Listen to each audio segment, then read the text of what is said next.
They called us the triple threat. That was one of the last three instructor pilots to go through the T-37 pilot training class or pilot instructor program. I flew a T-37 to the Boneyard later in life as well. So, but yeah, T-37. And then I went back to flight as an instructor after my first assignment at Tanker. Welcome to the Tango Tango podcast. Real, raw, and unfiltered conversations with veterans and those who support them. Tune in, be inspired, and walk away stronger. Welcome to the Tango Tango podcast. I'm the host, Lloyd Knight, and this is brought to you in cooperation and being produced and distributed by our friends at Supply Chain Now. Thank you, Amanda, Scott, and team for allowing us to do this. We have a special guest today, Lacy Gunnoe, a director of wellbeing at Camp Southern Ground and a fellow Air Force veteran. Welcome to Tango Tango, Lacy. Thank you, Lloyd. Appreciate the opportunity to be here. So, Lacy, where are you originally from? So I was born and raised in middle of nowhere, West Virginia, in the southern portion. That's where my childhood happened. I grew up smelling like gasoline and a lot of four-wheelers, motorcycles, had a great time, but born and raised southern West Virginia. Anywhere near Bridgeport, West Virginia? I have some friends from Bridgeport, but a little bit farther south, down near Summers County, Monroe County area. So down the bottom. Although I was in the Air Force, I went to U.S. Army C-23 Sherpa Flight Engineer School in Bridgeport, West Virginia. It was a 4-week program, and it was my first time really spending any time in that part of the country or in an Army school. So, but it was an Army National Guard school, so it was pretty cool. Good. Yeah. What'd you think of the mountains and the area while you were there? Oh, I love it. So I'm a mountain person. You know, I'm up in North Georgia, so as you know, so spend a lot of time up and hiking in the mountains and kayaking. So. Yeah, but ultimately, I want to live on a mountain next to a lake. That sounds like a good combo. There.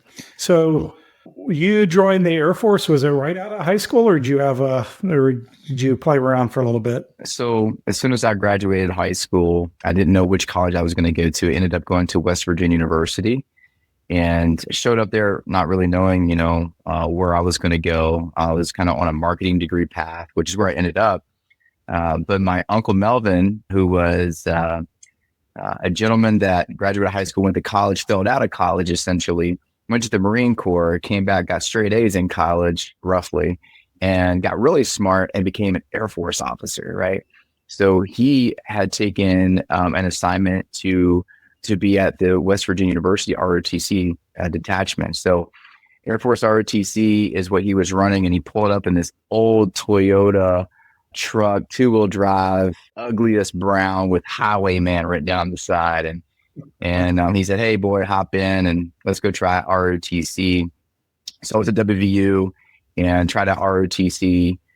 It was filled full of people different than me. But after a while, I realized, they were there to make me better. They believed in me more than I believed in myself, gave me an opportunity to, as a junior, forget what position, I was the POC part. So you're kind of running the program. And one day they said, "You're out of uniform," threw me a flight suit. And from that point, graduated off the pilot training. So everything kind of started at WVU. My uncle, the leadership team at Det 915. That's kind of how I got my start and found myself in a cockpit a few years later. But eternally grateful for my family and also the Air Force family, but that began there. Okay. Talk about where'd you do your pilot training at? The pilot training was at Columbus Air Force Base in Mississippi, but it really all started in Sumter, South Carolina with a guy named Hal Koenig, a World War II pilot that got me to go and solo in that little Cessna death trap. And, I was at Shaw, F-16 unit, immature dude coming out of college and around a bunch of fighter pilots. And, I learned a lot through that season. Also, 9/11 happened during that season. And I was there as a snacko, like I'm a snack officer, right? And watching that go down was very interesting and a little life-changing to understand what I was stepping into with my new career, right? And after all that happened, I went to pilot training right after that in 2002. So were you a FAPE? A pilot Uh, waiting for training? so first of all, I love FAPES. FAPE is first assignment instructor pilot. So during your pilot training year, essentially is what it would take back then during UPT, undergraduate pilot training. Upon completion of pilot training, you may stay with the unit to fly like the T6 or a T38 or a T1. You would stick around. That first assignment would be as an instructor pilot within Air Education Training Command. Well, I thought about it, and they thought about it too. I'm from, a trailer down by the river in West Virginia. I didn't even know what half these airplanes did. So again, I was blessed by my leadership who not only believed in me, but like saw a vision for my life and was like, hey, Lacy, we really think you would like this airplane because of this reason and this reason and the location.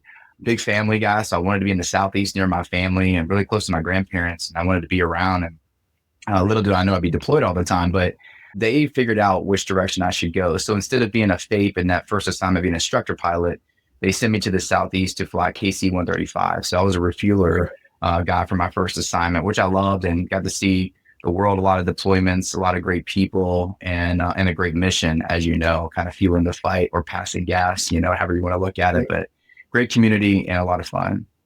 Yeah.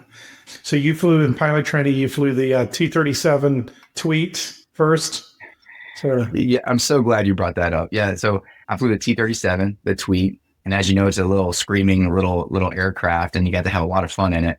But man, to learn how to fly on that thing, especially being a marketing major without any flying experience except for getting a private pilot license, it was challenging, right? It was so challenging, and so I flew it first as my primary trainer. Then I flew T1s, went to the tanker, but I was at Diego Garcia, and I got the call and Colonel Van Wert, he's like, Lace, we got this opportunity for you. And, you always lean in when someone says, we got an opportunity for you. And he was like, how would you like to go back to pilot training and be the last instructor pilot class, which we call it PIT, right? Pilot instructor training or something like that. And he goes, be the last PIT class of the T-37s because they were phasing them out. And I didn't even have to think about it. I was like, yes. It's not that I didn't like flying the tanker, but the thought of being able to go back to pilot training and believe in others to help lead, train, mentor them to live out this dream of flying, man, I jumped at that. So I was like, yes. And so I became, they called us the triple threat. I was one of the last 3 instructor pilots to go through the T-37 pilot training class or pilot instructor program. And then I flew a T-37 to the Boneyard later in life as well. So, but yeah, T-37, and then I went back to flight as an instructor after my first assignment at tanker. I flew the T-37 once on an incentive ride at Wright-Patterson. Fun plane to fly, but wow, was it hot. And, it didn't have much of an air conditioning. Oh, you look, and that's the thing, being in Columbus, Mississippi, in the heat, triple turning 3 flights a day, you learned how to cold soak the jet, and you're trying to angle your flight suit to be able to get the air in there. It was super hot.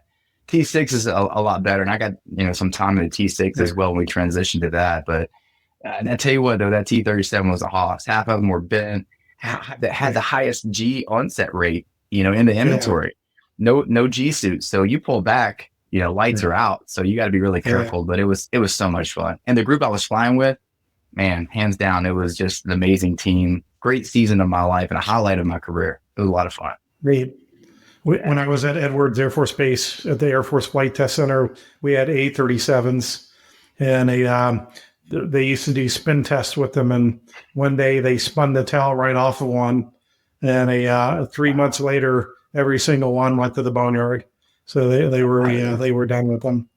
So great. So T-37s twice, tankers. I imagine you were deployed quite a bit. Where were some of the places you were deployed to?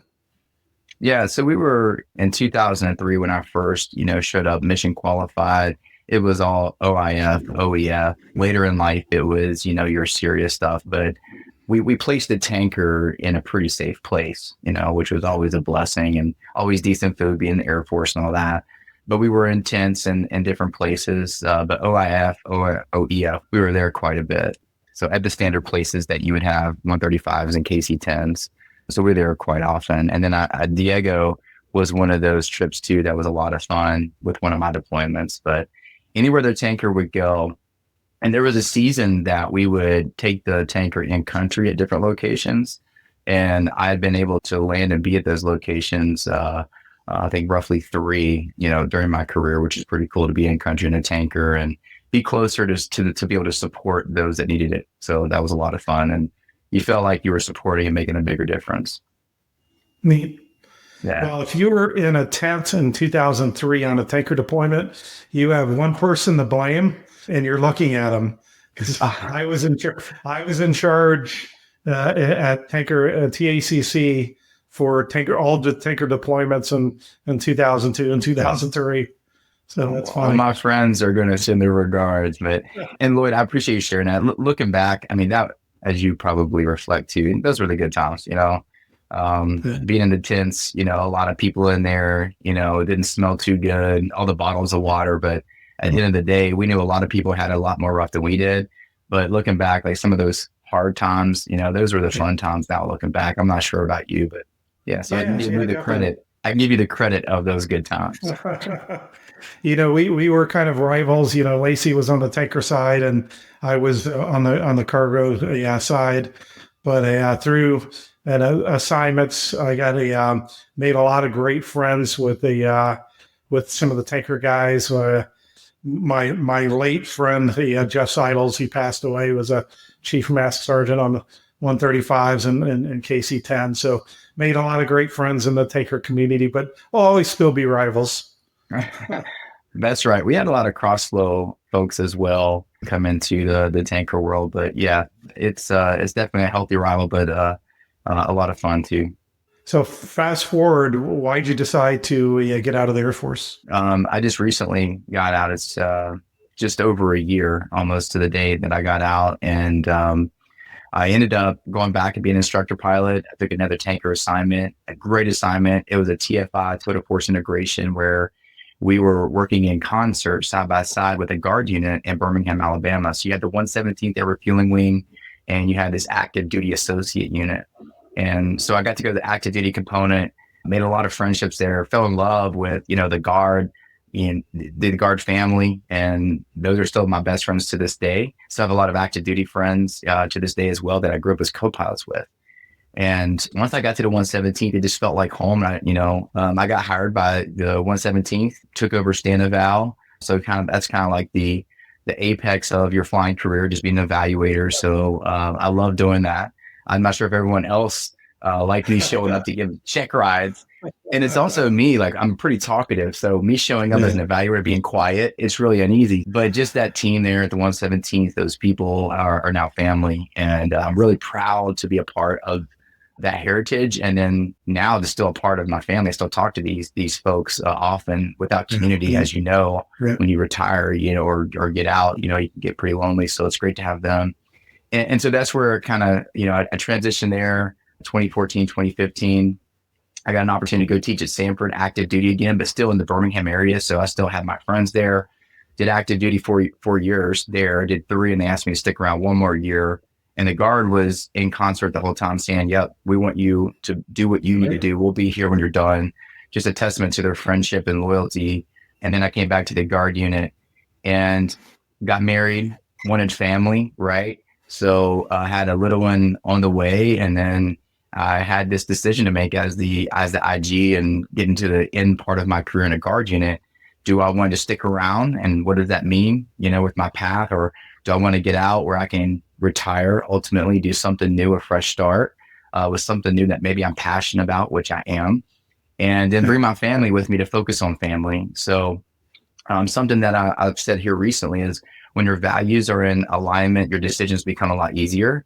So valuing family, the freedom, and the freedom to pursue a new passion and say goodbye to an old one, it all lined up. So the reason I got out was I was at the end of that season. I wanted to start something new that I'm passionate about, be a part of a different team, and then ultimately, have my home team. So Rowan's now 2, and we get a lot of time. I see him every day, which is a blessing. So yeah, chose family and got out last year. So you did a lot. I mean, for an aviator, you get the fly, the multiple instructor slots. You deployed. You were STAM evil, as we used to call them. That's right. That's right. I don't miss check rides for sure. Yeah. I think one year I got my annual check ride and nine no notice check rides in one year. So They must have liked so you. they used to be no notices. They were absolutely terrible. So then all the tests you used to take, I think my first 3 years as an enlisted aviator, I was just completely stressed out all the time because of all the check rides. But it's there for a reason. It's a very dangerous job. And then let's talk about your transition. So when you decided to get out, was a Southern Ground already on your radar, or was that a done deal, or did you have a time that you were out that you were looking? Yeah. And so I still believe that everything kind of happens for a reason, and we choose to see it that way. So I mentioned that I was teaching at a university through the Air Force ROTC program. And the reason I did that was because of my uncle and those that helped me get my career started.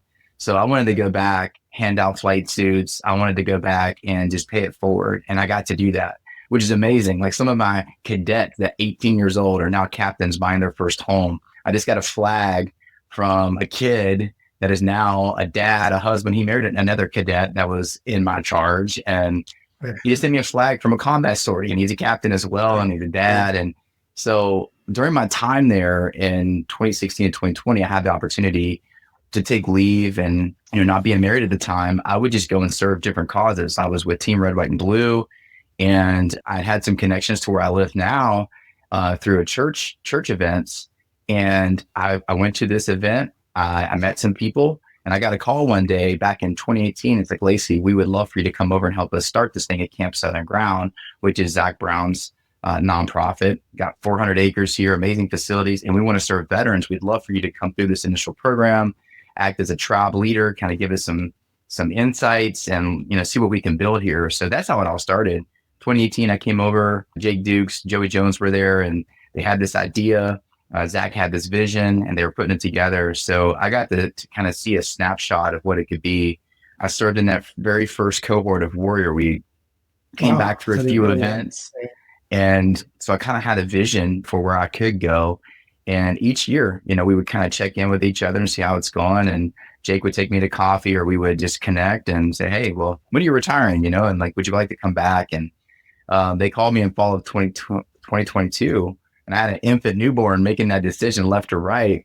And I was like, I think I could work it out where I could retire next year. And it all kind of worked out. So my transition plan was part of the work and also the opportunities that I was taking advantage of, volunteering and just being involved in the community, pretty advanced of whenever I was going to get out. And I was always thinking about how I was going to transition and what I could do next, probably out of fear after growing up in a trailer down by the river and the financial side. A little bit out of fear, but it helped me in this situation form the relationships to be able to transition well.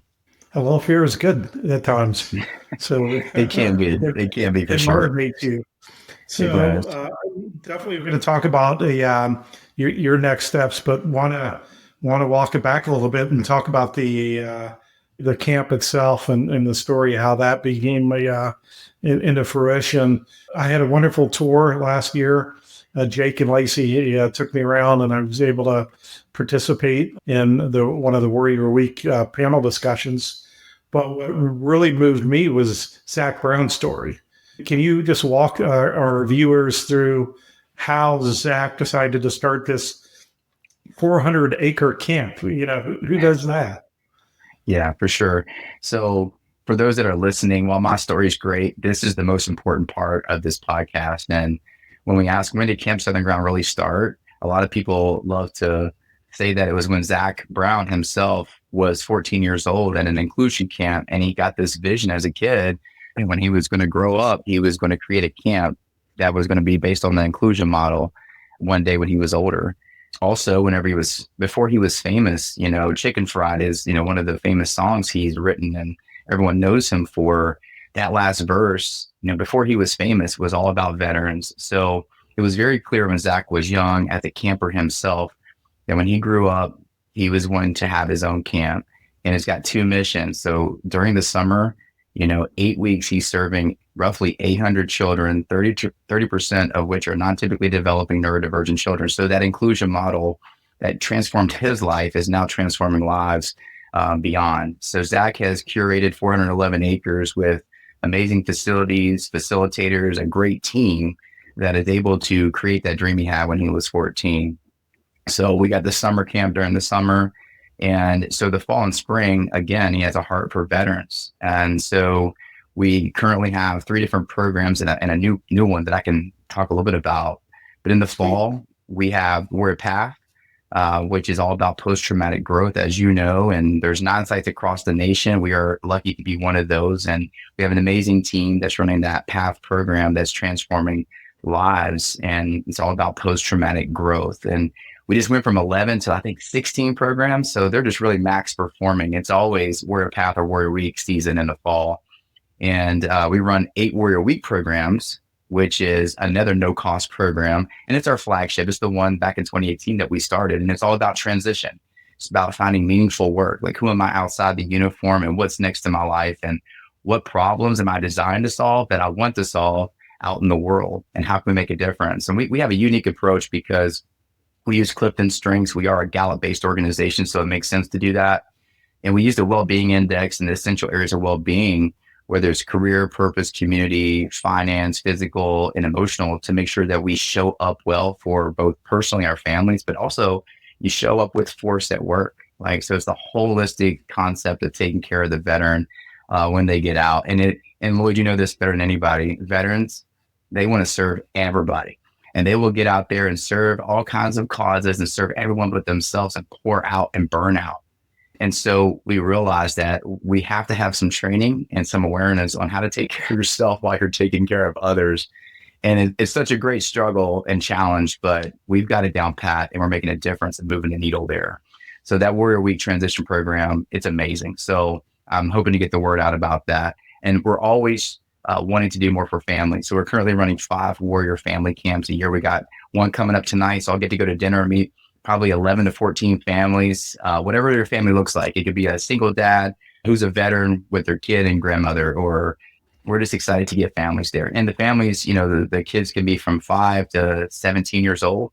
And we're always a little, you know, forgiving in those areas if they're 18, whatever. We just really want to love on families. And the kids get to do camp things. Parents get poured into, get some intentional parenting. There's always mindfulness, and everything's a metaphor at camp. Whether you're doing archery, throwing axes, or fishing, there's always lessons to be learned. But one of the cool things, actually 2, one, parents get to play. Whether it's a silent disco, karaoke, parents get to set down all the serious things we've done in our life and learn to play again, right? Because we don't quit playing because we get old. We get old because we quit playing. And doing that with kids, it just opens up a whole new bonding experience. And they also create this family shield, this core value shield before they leave, that they do together, the values that they learn at camp, and the impact really happens outside of our gates. The beautiful thing. So Warrior Family Camps, we're running 5 of those this year, which is amazing. And the one that's just brand new is Warrior Song. And it's where, like, let's say, Lloyd, you are an aspiring guitar player and you want to become a professional singer, and you're already pretty good. Well, we do this master class, like a performing artist boot camp, where we bring in some connections that we have to make sure you have an accountant, make sure that you're being developed to be able to focus on that career and purpose, to maybe become a performing and paid artist. And we put together this boot camp to be able to equip you. And one of the most beautiful things about it is it happens on Veterans Day weekend each year. And there's a concert. So you have like 16 veterans or their spouses that have went through this boot camp. They put on this concert for about 2 hours of songs that are from the heart that they've lived. And it's just a moving experience. So that's something that we offer up, is tickets to this fundraiser where you get to come in and get to hear these stories that are played. That'll just, just transform your heart. It's amazing. It's beautiful. So that's the programs we're running, the Warrior programs in the fall, and the summer camp during the summer. So love that. Make sure I get a couple tickets. So yeah, right at the D program. One of the things that totally blew me away, Lacy, was this camp does not look like any other camp I've ever seen. Everything there is built to last. I mean, the most of the camps I go to, the cabins are falling down, or the dining hall is completely wore out. It looks more like a corporate retreat than a camp. I love that you noticed that because it's true. And I tell the veterans on day one, because their minds are blown when they get on campus. And it's because of, it goes back to Zac's vision. Zac's vision for this is 100-year legacy build. He doesn't want the wood that's going to eventually deteriorate the same way he doesn't want the impact to deteriorate. So his vision is so big that we have these LEED Platinum certified green facilities that are second to none. I mean, when you look at the dining hall where the veterans are kids, all the kids singing all the songs with a stage, and, this thing can seat like 400 probably plus people, and the entire ceiling is lined with tailored guitar wood. So music is in the DNA, but so is that love is the remedy. And for the veterans, as we get older, maybe, well, it's not just me, it's just all of us, but we love to critique everything. And if we can find one little flaw, we're like, that little guy. So when the veterans come in, I think it's so important because trust starts with that first interaction, whether it's website or with my team, Brandon, when he's doing the intake. But when they drive on that campus and our shuttle that just picked them up from the airport, all of a sudden it's like a moment where it gets kind of quiet. They see how the grass is cut. Like, is this a golf course? And then they see the facilities like the dining hall and the lodge. And we got a space tree crab treehouse that's on HGTV and has the most views on YouTube because of the Treehouse Masters episode. When you see places like this, you can say, wow, this is just a celebrity place. Or you can choose to see that Zac's vision was so intentional in this legacy build. It's wrapped in zinc, so it lasts 100 years, to your point. You can also choose to see that how we do these small things, how we cut the grass, how our grounds team treats everything is how we're going to do everything. So in the details and the small things that we normally critique, we can actually start to build trust and start to build that relationship equity. So those walls start to come down. That if you can trust us to keep everything else at a high level, then you start to trust the team, and we start to get these reps in of trust. So whenever the veterans are now connecting with others, all those barriers come down. Everything that they've been carrying starts to come down. So we can focus on the real thing, which is them connecting with themselves and what they believe and how they want to change during their time with us. So I believe the campus is a big part of that. I know the grounds team, they know that. They're the first ones to let us know the flag's getting tattered. Hey, making sure everything after a tornado, Lloyd, they're out there making sure it's still perfect. So the veteran walk into the dining hall, they can focus on themselves and there's no distractions. So I think it's a big part of what we do. Yeah. The vision itself is cool, but the execution is where it's at.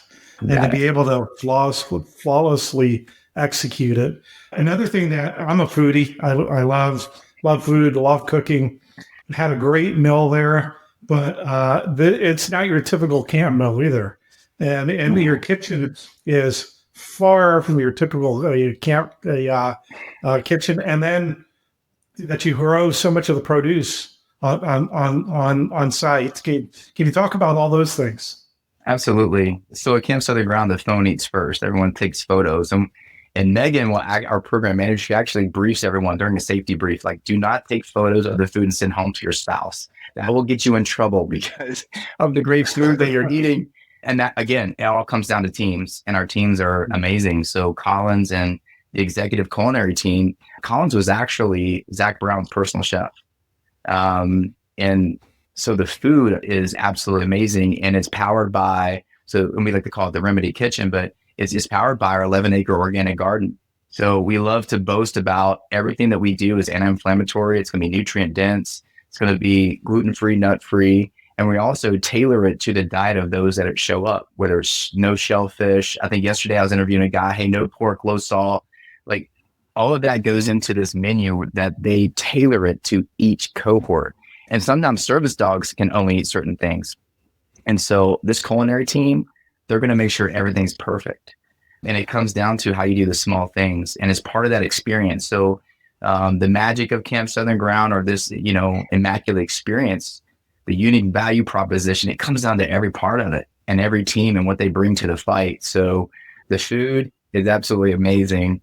And we work that into our physical well-being, nutrition, and we work that into it. The garden, right? So we talked about 11-acre garden. So last time we had Brussels from the garden. We're doing a lot more broccoli this year. But think about this. Think about the kids that didn't grow up in West Virginia that have never had a garden.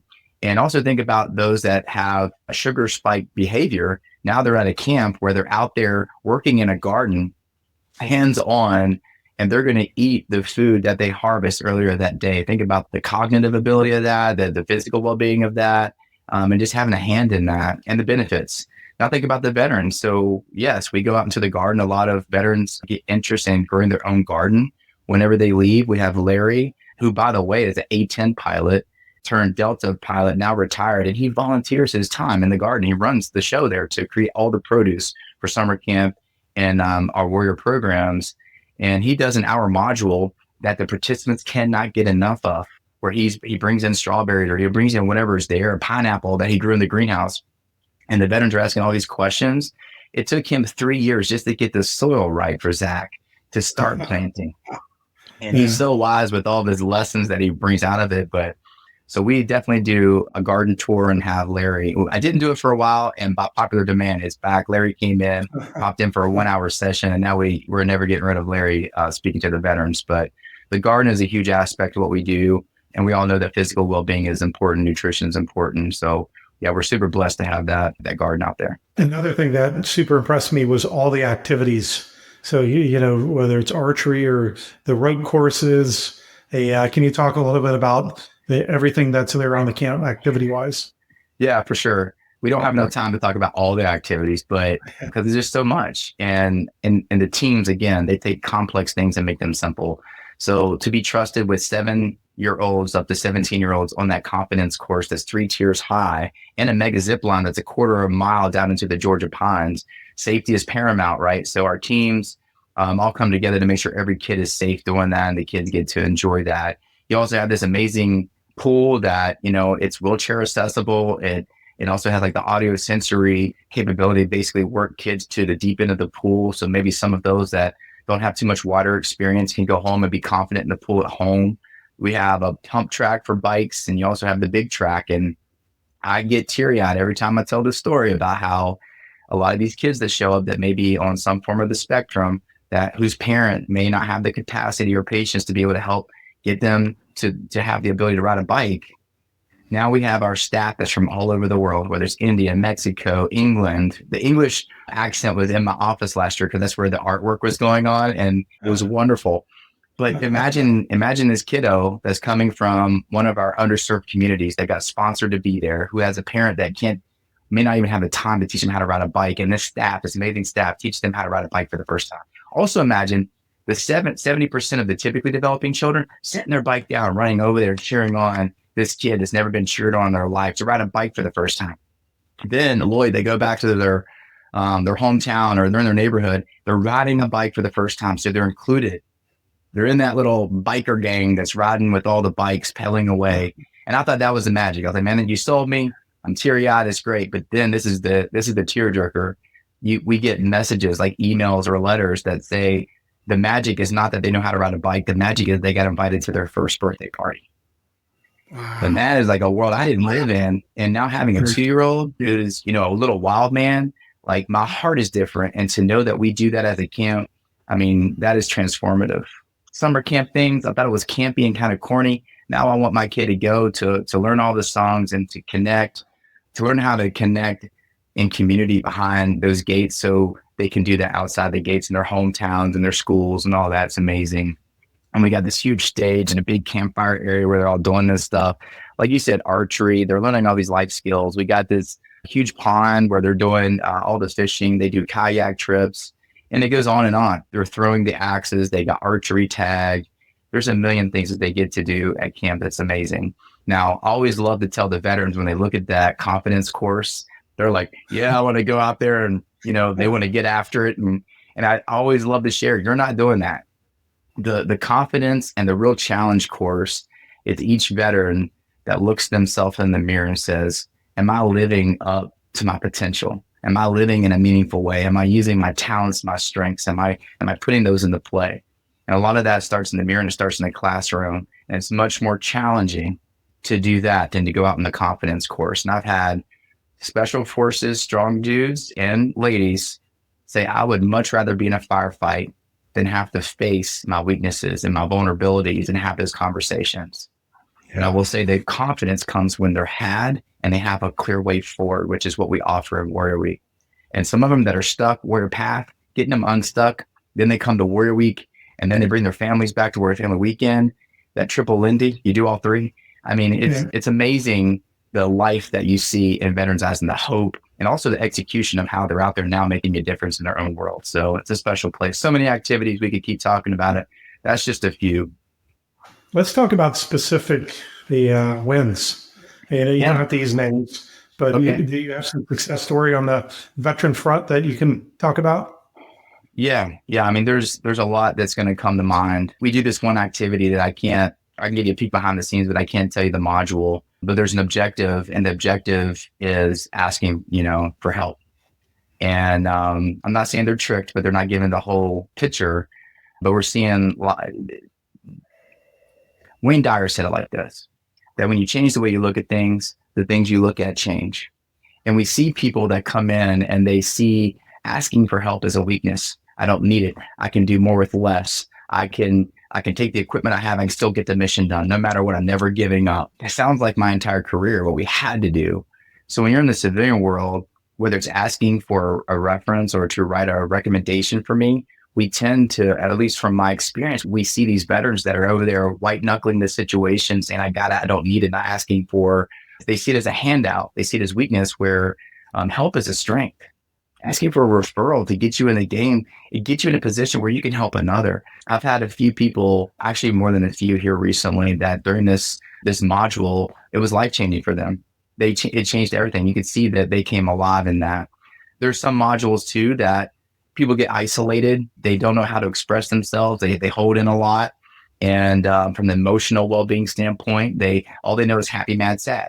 Now, we're focused on employment readiness. We want to make sure they have careers, jobs, all those things. But we do one module where we just talk about all the labels of emotions and how we can actually express ourselves in so many more ways than happy, mad, sad. And again, it's usually the big, strong, or the big talker that just starts to understand that when we really get into this, we can express ourselves, go deeper in ourselves, have more gratitude for our situations. And the deeper we go with ourselves, the deeper we can go with our families, the better relationships we can have with others. So we do this module where we're labeling all these emotions and how two things can be true, but being able to share that with others is where the real magic is. And so they're connecting with their families on a deeper level, but more importantly, they're connecting with themselves about how they really feel. We've had a lot of great feedback, obviously, with the guarding side of the house. But one of the most impactful things we do, and it's always the conversation at the first 2 days of the lunches, and Dr. Jen Selke from the PATH program runs this, is the Gallup Clifton strengths that they learn. So once they know what their top 10 strengths are, we work that into every module that we do. So if I'm having them do this exercise where they have to touch a ball, say a name, and then speed it up, I ask them, what strengths did you use doing this? And never fails that someone has a ranger, which is a strength of talent at the top, that was leading the charge to get it to be arranged and be most effective. So the conversations with Clifton's strengths and about what they're naturally good at, what science says, Gallup says, that when you live out these strengths, you're going to live a more fulfilling life. You see them come alive with the language of strengths. So that is the highlight of the conversations. And throughout the week, they get more confident, not based off their former life when they wore a uniform and what the uniform or the rank or whatever they used to do, but what's inside of them, the things that they're naturally good at that they can still do. They just got to understand what it is, define what their strengths are, figure out what problems they want to solve in the world. And it's not what you do, it's how you do it. It's how you use these strengths to make a difference in the world. And that's our next step of service. And I mean, that's always a highlight, and it's countless. And two of my best friends came through this last one, a guy I was a co-pilot with in 2004, both lieutenant colonels, one just retired, one retiring soon. And they love the strengths. They're like, man, I got to get this for my wife. And my wife actually sent her the code to get hers done. And evidently there's a kid's version, and he's getting his kids to do the Gallup. So like the Gallup family now. So that's always a highlight. And when people start to understand there's so much more inside that's not attached to a uniform, it gives them hope for the future. So strengths is huge. So the three things that just blow me away. The first is the investment in the facility that Zac and the contributors. The second is the investment in the content that you guys have. And the third, which all viewers can be able to see, is your passion and the passion of every single person that works there. it's magical because you have all three of those things. You know, it's good to have one. It's great to have two. When you have three, like you guys are doing at Southern Ground, it's magical. You're making a huge difference. So, you know, thank you to you and the staff and Zac and all the contributors around there. I think it's spectacular. How can folks help, either by donating time or money? Time and money, they're some of the most valuable assets that we have possession of. So yes, donating is amazing because we do have a capital campaign that's kicking off where we're building a new campus to be able to double our capacity on the veteran side. Right now we have one lodge in this whole other warrior village that's going to be built. It's going to allow us to have simultaneous programs. So that's going to be a game changer. And I've said it for a while now that the only thing limiting our impact at Camp Southern Ground is the facilities. We have an amazing board. The CEO actually lived on campus in the old farmhouse for years before getting it all built up. But now that we're building it out, the donations, huge impact. And if you go to our website, you can kind of see the impact in what you're donating to. The second part is awareness. I've been blown away in my time at Camp Southern Ground of how many people are transitioning out of the military or that have transitioned out of the military. They're unhappy. They don't like their job. And that they take it out on the people that they trust, which is usually their spouse or partner. So like the person that you're supposed to be closest to, they push them away. This cycle that happens, and all they need is a trip to, you know, Warrior Week, Warrior Path, like come see these programs. And majority of them don't know that they actually need it. And so awareness, right? So yes, donate, but with time and your voice and your influence, help support the impact by sharing these life-changing programs with someone you know. And it may be a family member whose son is currently serving, but you just never know who you're going to impact by sharing our story. So Zac has set it up, our amazing team, like you said, facilities, facilitators, and the passion that's behind all of it. Dr. Jen Selke's been teaching strength since day one. Her dad was a Vietnam veteran. I met both of them in 2018, and she's still here as a director. The person I sat beside at the first Warrior Week in 2018, his wife is the program manager, Megan Murphy, who is the current program manager. So everyone is completely bought into this mission and cares about the veteran, the team, and camp in a special way. So getting the word out, I think, would be the biggest thing that I would ask of anyone out there, whether sharing a podcast, this podcast, and thank you, Lloyd, for, you know, using your influence to leverage this so we can continue to have that impact. But it's sharing the word at campsouthernground.org, veteran programs. Right there's the list to choose from, and sharing that would be huge for us. Yeah, awesome. So yeah, please consider donating, consider volunteering, get the word out for both the youth program and the veteran program. Thanks, Zac Brown. So thanks, Zac, for having that vision at age 14.